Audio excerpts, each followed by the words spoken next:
زیادہ گفتگو اس لیے نہیں کرنا چاہتا کہ میں ایک بھرپور کالم لکھ رہا ہوں اور میں آپ سے بیان کروں کہ اس کالم کو لکھتے ہوئے میری جو کیفیت تھی وہ کیفیت جو ہے وہ بیان سے باہر تھی۔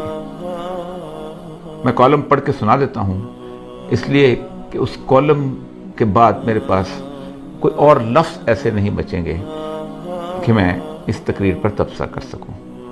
یہ کالم خالصتاً سید الانبیاء صلی اللہ علیہ وسلم کے حوالے سے، اسلام و فوبیا کے حوالے سے مسلمانوں کی آواز کو اس عالمی فورم پر بلند کرنے کی بات ہے۔ باقی تمام مسائل جو ہیں وہ اور طریقے سے حل ہوتے ہیں، لیکن اسلام و فوبیا یا رسول اللہ صلی اللہ علیہ وسلم کی گستاخی جو ہے یہ زبان و بیان کا مسئلہ تھا، اور اس کا مقابلہ بھی زبان و بیان سے اور قلم و قلم سے ہو سکتا تھا، اور وہ انتہائی خوبصورتی کے ساتھ کیا گیا۔ میں آپ کو کالم آپ کی نظر کرتا ہوں، یہ انشاءاللہ العزیز آپ اخبارات میں بھی پڑھ لیں گے، لیکن میں یہ خراج عقیدت ہے جو عمران خان صاحب کو دینا چاہتا ہوں۔ 31 اکتوبر 1929 کو غازی علم الدین شہید کو اس میاں والی کے علاقے میں جیل میں تختہ دار پر لٹکایا گیا، جہاں سے عمران خان کے دودھیال کا بھی تعلق ہے۔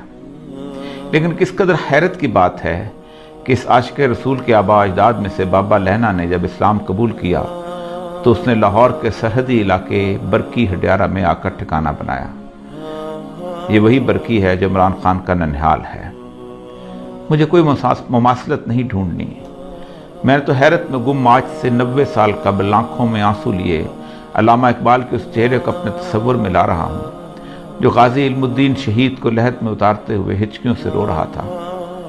میاں والی میں شہید کو دفن کرنے کے بعد جب مسلمانوں کا ایک وفد علامہ محمد اقبال، سر محمد شفیع اور مولانا ظفر علی خان کے ساتھ گورنر پنجاب سے ملا اور غازی علم الدین کے جسد مبارک کی حوالگی کی درخواست کی تو اس یقین دہانی پر مان لی گئی کہ امن عامہ کی ذمہ داری آپ لوگوں پر ہی ہوگی۔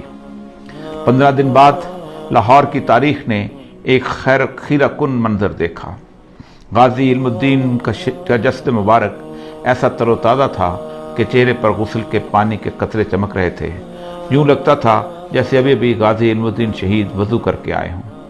لاہور کی تاریخ کا سب سے بڑا جنازہ 5.5 میل طویل کون تھا جو اس سعادت سے محروم رہتا؟ شہید کو لحد میں مولانا دیدار علی شاہ اور علامہ اقبال نے اتارا۔ میت کے سرہانے کھڑے آنسوں سے تر اس عاشق رسول اندلیب باغ حجاز اور پروانہ رسالت علامہ اقبال نے کہا، ترخان کا بیٹا آج ہم پڑھے لکھوں سے بازی لے گیا اور ہم دیکھتے ہی رہ گئے۔ ہر وہ شخص جو سید الانبیاء کے ناموس اور حرمت سے محبت کرتا ہے، اس کی کیفیت اس وقت بالکل ویسی تھی جب عمران خان عالمی فورم پر سید الانبیاء صلی اللہ علیہ وسلم سے مسلم امت کی والہانہ محبتوں کا اظہار کر رہا تھا۔ ایسے میں میرے پاس اسے نظر کرنے کے لیے آنکھوں میں ڈبڈباتے ہوئے آنسوؤں کے سوا کچھ نہ تھا۔ کون ہے جس کا دل زخمی نہیں ہے؟ کس کی راتیں سالوں سے بے خوابی میں نہیں گزرتی کہ اس کے پیارے رسول صلی اللہ علیہ وسلم کی شان میں روزانہ گستاخی ہوتی ہے اور وہ بے بس و لاچار ہے، اس کے بس میں کچھ نہیں۔ وہ پکار کر بتانا چاہتا ہے کہ میں اس مدینے والی سرکار سے اپنی ماں، باپ، بہن، بھائی اور اولاد سے زیادہ محبت کرتا ہوں، اور یہ میرا آخری سرمایہ ہے، یہی میرے ایمان کی جمع پونجی ہے۔ لیکن اس کی آواز سدا بصہرا ہے۔ وہ کوئی مولوی ہے تو بس جمعہ کے خطبے میں آواز بلند کر لیتا ہے، کسی تحریک کا سربراہ ہے تو جلوس نکال لیتا ہے، دھرنا دیتا ہے، مفتی ہے تو فتویٰ دیتا ہے، کالم نگار دانشور ہے تو کالم لکھتا ہے، ٹی وی پر گفتگو کرتا ہے۔ لیکن یہ سب مل کر بھی اپنی آواز گستاخان رسول اور اسلام دشمنوں تک نہیں پہنچا سکتے، اور نہ ہی ان کو عالمی سطح پر اس طرح لاجواب کر سکتے ہیں جس کا موقع اور استحقاق میرے اللہ نے عمران خان کو عطا کر دیا۔ میں تو مالک کائنات کی فرما روائی کا اس حد تک قائل ہوں کہ کوئی پتا بھی اس کی مرضی کے بغیر نہیں ہلتا ہے۔ یہ کیسے ہو سکتا ہے کہ عمران خان کو ناموس رسالت کے لیے آواز بلند کرنے کی توفیق منشاء الہی کے بغیر ہوئی ہو؟ یہ تو انتخاب ہے اور مجھے اس پر صرف رشک کرنا ہے۔ میرے پاس صرف تشکر کے آنسو ہیں۔ اقوام متحدہ کے 193 ممبر ممالک کے جمع غفیر میں 57 مسلمان ریاستوں کے سربراہ ہیں، اور ان میں سے اللہ نے میرے ہی ملک کے سربراہ کو یہ توفیق عنایت کی۔ شاطمین رسول کا قصہ کوئی تازہ نہیں ہے، مغربی دنیا میں اس کا آغاز سید الانبیاء صلی اللہ علیہ وسلم کے وصال کے تقریباً 150 سال بعد 780 عیسوی میں ہو گیا تھا، جب ایک شخص تھیوفس دی کنفیسر نے رسول اکرم صلی اللہ علیہ وسلم کی شان میں گستاخانہ سوانحی خاکہ تحریر کیا تھا۔ یہ واحد شخص ہے جسے اپنے زمانے کے عیسائیوں کے دونوں بڑے گروہ یعنی رومن کیتھولک اور مشرقی آرتھوڈاکس نے 12 مارچ 817 میں اس کی موت کے بعد اسے ایک قابل احترام سینٹ کا درجہ دیا اور اسے پوری عیسائیت کا مشترکہ راہب قرار دیا۔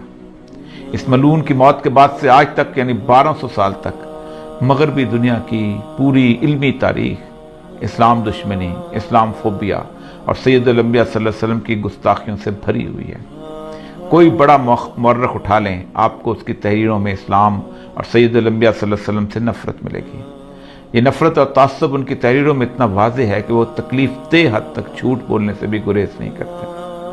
آپ کوئی بڑا نام لے لیں، William Muir, Margoliouth, Max Weber, doctor Sprenger, Toynbee, sir Hamilton Gibb, Montgomery Watt, Thomas Carlyle, غرض ایک لمبی فہرست ہے جس میں ہر کسی نے ہر صدی میں اس جرم میں حصہ ڈالا۔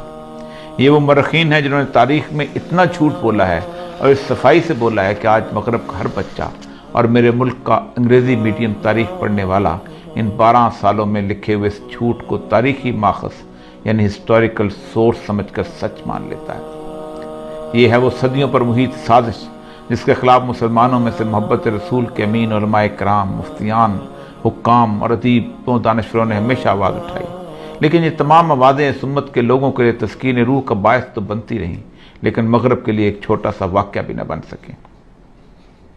عمران خان کی تقریر ایک بہت بڑا واقعہ ہے۔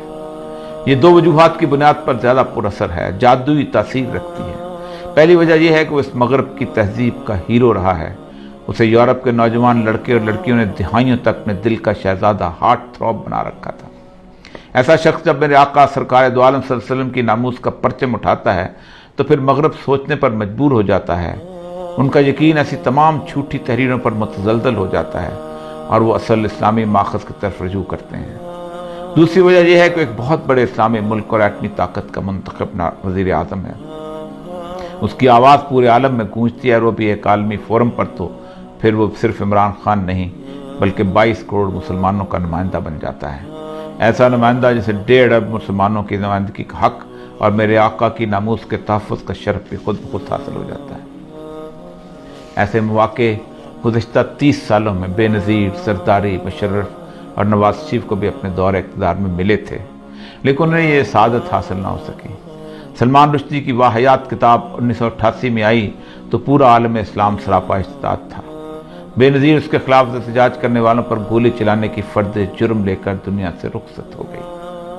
2005 میں گستاخانہ کارٹون چارلی ہیبیڈو میں چھپے تو مشرف برس اقتدار تھا، پھر زرداری اور نواز شریف دور میں بھی بار بار چھپتے رہے۔ یہ سب حکمران اپنی خاموشی کی FIR لیے اللہ کے حضور جانے کے منتظر ہیں۔ ہر ایک کو اقوام متحدہ کا یہ فورم میسر آیا، سب نے تقریریں کیں لیکن ان کی زبانیں گنگ رہیں۔ کسی کو اللہ نے یہ قوت گویائی نہ دی تھی۔ علامہ خادم حسین رضوی صاحب کے خلاف جب سپریم کورٹ میں خفیہ ایجنسیوں نے رپورٹ جمع کرائی تو لکھا کہ اولیاء مقبول جان انہیں اخبارات اور ٹی وی پر بہت سپورٹ کرتا تھا۔ میں نے فرد جرم کے جواب میں کہا تھا، ناموس رسالت کے لیے اگر بدترین ڈاکو اور بدنام ترین ڈاکو بھی کھڑا ہوگا تو میں اس کی جوتیاں اٹھاؤں گا۔ اس وقت عمران خان کی تقریر کے خلاف بولنا یہ ثابت کرے گا کہ آپ کو ناموس رسالت سے نہیں بلکہ اپنے نفس کی ریاکاری سے محبت ہے۔ میری حالت تو اقبال کے آنسوؤں سے بھیگے چہرے والی ہے کہ ساری زندگی ناموس رسالت پر لکھتے بولتے رہے اور ایک مغرب زدہ کھلاڑی بازی لے گیا۔ وہی کیفیت ہے جو اقبال کی تھی۔ میرے پاس ان ٹپٹپاتی آنکھوں میں آنسوؤں کے سوا کچھ نہیں ہے۔ شاید اس راستے میں یہ قبول ہو جائے۔